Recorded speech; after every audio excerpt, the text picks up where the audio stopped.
Hi, I'm Rachel Malone from Texas Firearms Freedom, and we're here today to talk about how to track a bill through the Texas Legislature.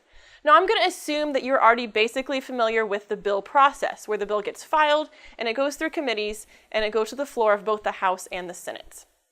So if you want legislation to pass, it's very important to keep tracking the bills through all these steps, through the process, because at any point along the way, it's very easy for the bill to get killed. It can die and never get passed. So if you want your bill to pass, it's important to track it, keep track of if it's getting stalled, and know whom to call to get it moving again. Your key to tracking legislation is Texas Legislature Online. You can find that at capital.tx.state.us. Remember to spell capital with an O. Check out that link, and let's take a look at some screenshots. Here's the TLO homepage. There's a lot of information just right here. On the left column, you see links to info about the Texas House and about the Texas Senate. In the middle column, there's a search pane, some frequently asked questions, and then some links to My TLO, which will be very relevant after we talk about your own account on TLO. On the right side, there are various options, including legislative activity from today. So you can see a video broadcast from the House and the Senate. You can see today's calendars, meetings, filed bills, and votes. All right. First thing you want to do is set up an account. So go to the upper right corner and click Login. If you already have an account, log in here. If you don't, click New User and follow the instructions to set up your account. Make sure you use an email address that you will check, because this is the email address that they're going to send the bill alerts to. So don't use your spam address for this. Use your legit address. Next, let's go back to our home page. This is assuming you've already signed in, you've logged into your account. Back on the home page, in that middle column, there is a search pane, and you can search legislation several different ways. First, make sure you have the correct legislature selected. By default, it should be the current one, which is the 85R 2017. R stands for regular, and that's because we haven't gone into any special sessions yet. You can search by word or phrase. I enjoy searching by bill number when I already know the bill. So click bill number and you can type in the bill number. For example, HB space 375. That space is important, otherwise it won't come up. HB is for a House bill, SB is for a Senate bill. And you can click go and find that particular bill.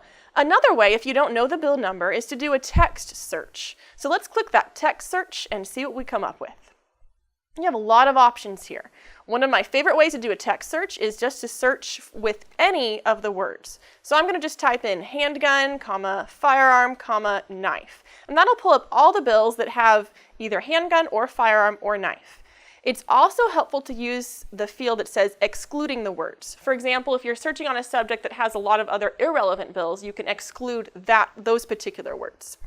And you can search from previous legislatures, or only the House or Senate, or only the introduced bills, etc. But for now, we're going to just click this search right here, see what we come up with. All right, this search brings us up with over 100 matches. And notice it's not by default sorted by bill number.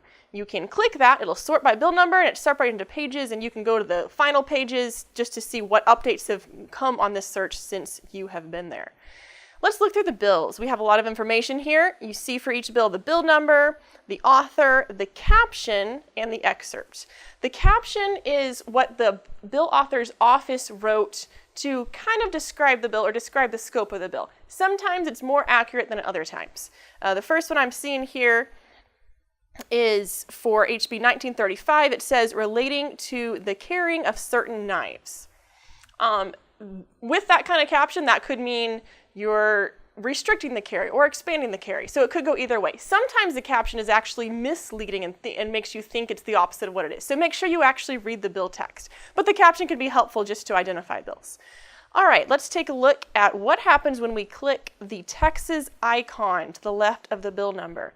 You get a drop-down menu with several options. If you know you want to follow this bill, go ahead and click Add to Alert List, and you will get an email. You can let them know what emails you want, what notifications you want for that particular bill. If you just want to read more about it, go ahead and click the History tab. From that History tab, you'll get other information as well. So we're going to click History. Incidentally, this is also exactly what comes up when you do a bill search by bill number, like we did on the home page.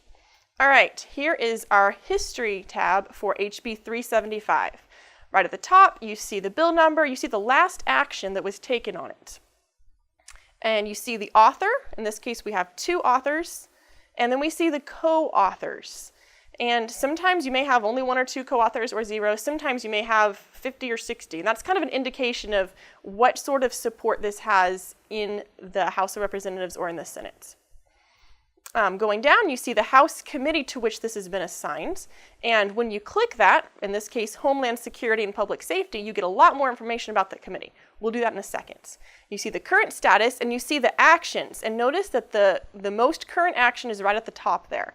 And when you click those links on the actions, it's not going to take you to the committee that's listed. It's going to take you to the page in the House Journal where that happened, which is a cool thing, but it doesn't give you the information about the committees. Let's go ahead and click that committee link and see what we find. All right, here's our Homeland Security page. Incidentally, you can also get to this from the committees link at the top of the page and by clicking House Committees and Homeland Security and Public Safety. You see your chair. The chair is the most important or the most influential member of the committee. He has the ability to set meetings and to decide what bills come up and when and if those bills get a vote to see if they should leave the committee. So if you want to make sure that your bill gets a hearing, call the chairman. If you want to make sure it gets a vote, call the chairman. Let him know you're interested in it. The vice chair is the one who will take over in the hearing if the chair leaves the room, and the members, obviously, all of them are going to be voting on the bill. So those would be important people to call as well. On the upper right corner, you see the clerk's information. The clerk can give you really helpful information if you want to call him or her, just about logistics for committees. You might ask, are the bills being heard together? How many minutes for testimony? Other specific logistical information about sign-in. The clerk doesn't make decisions, but he can give you that information. All right, down at the bottom, we see 2 links. We see bills in and out of committee and meetings. Let's look at the bills in and out of committee. It just pulls up a report of the bills that have been referred to this committee, so you know what type of subject matter they will be hearing. It also gives, just again, the caption, author, and basic information about the bills. All right, let's go ahead and go back and click, let's click the Meetings tab. So when we pull up the Meetings tab, you get a lot of information. We're going to go ahead and go over to a different committee now. We're going to go to the Senate Committee on State Affairs because they've already had multiple meetings, and you can see more information here. So you see the date of the meetings and the time, and note again, the most current meetings are at the top. And this will list meetings that have already happened as well as meetings that are scheduled to happen. The first bit of information that goes to this page is the hearing notice. The hearing notice is supposed to be posted 72 hours in advance. Don't count on it, but it is supposed to be there. And that'll give you information as to where the hearing is going to be, what bills are being heard, what room it's in. Although keep in mind, all those things are subject to change. And the next thing you'll see, you have the minutes and the witness list. And those both come out usually a day to several days after the committee hearing has been held. And those will be really cool to look at after the hearing, especially if you've testified or if you're interested in that bill. Let's take a look at the witness list. So on this witness list, you see the name of the committee, the date, the bill being heard, and then you see for, against, and on. And those are people who testified in those respective positions regarding this bill. You can see it also notes if they've provided written testimony, it tells their city and state where they live, and it tells if they're representing themselves and or a particular organization that they're authorized to represent.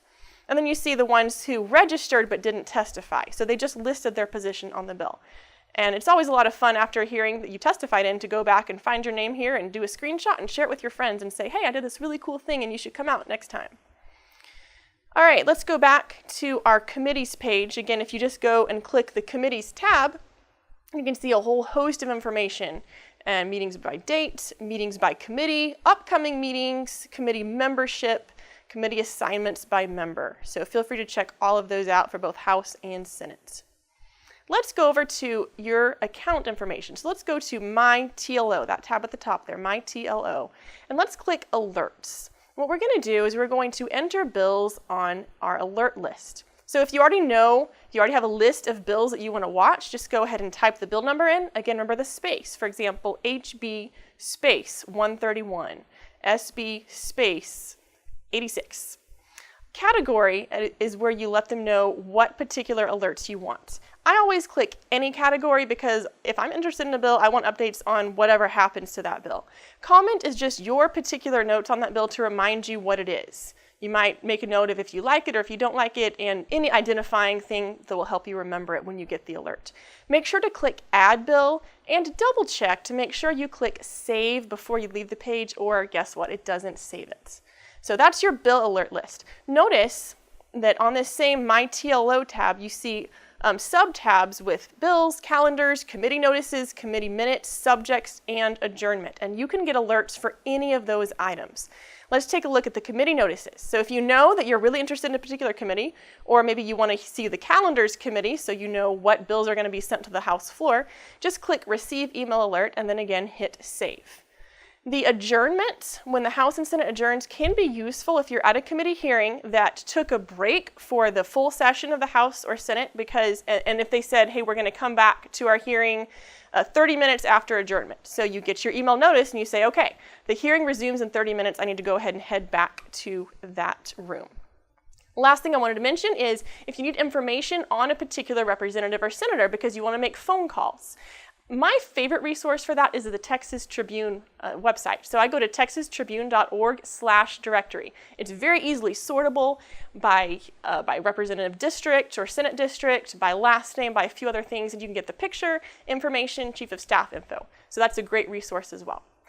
That's pretty much what I have to show you on bill tracking in the Texas Legislature. I hope that's helpful to you. Don't forget, if this was useful, to subscribe to my YouTube channel and like me on Facebook and follow me on Twitter. Best of luck to you and all the bills you're tracking this session.